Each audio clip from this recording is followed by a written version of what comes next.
feel like first we got to have like a strong base to work from when you enter into trying to shift this in your relationship. And Mm, so there's like a couple shifts in almost like how we think about it that I think are important. So one of them is that you have to align as on the same team versus the mental load in the world. I mean, if you think about what families are up against today, it's wild. The cost of living is incredibly expensive. Where mhm. most homes have two working members. Of course, there are stay-at-home moms and there's stay-at-home dads, but for the most part, both people are working, which adds a different dynamic to family life.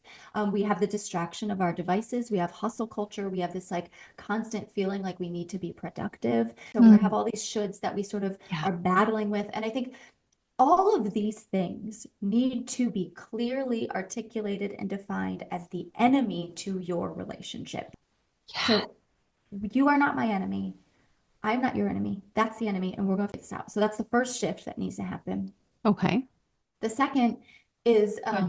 and something that makes it a lot easier to talk about your relationship because we tend to avoid that like the plague because we're Mm, sort of like we go through all our dating relationships hearing can we talk as like the gateway three words to breaking up. And so yeah. it sort of Oh, like triggers this wow. You're right. I didn't anxiety. even think of that, Yeah. Morgan. Yeah, I know, right? Anytime you talk Wow. about your relationship before you're in a committed relationship, it's because it's probably ending.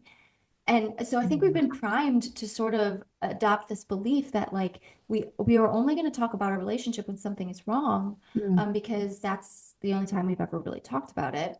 mm, And so we have to instead shift our thinking. And it's like, I mean, we're going back here to like grade school. We're talking about growth mindset. Okay. So it's mm. like we got to go back to that. But the mindset around a relationship is that a relationship is always needing something.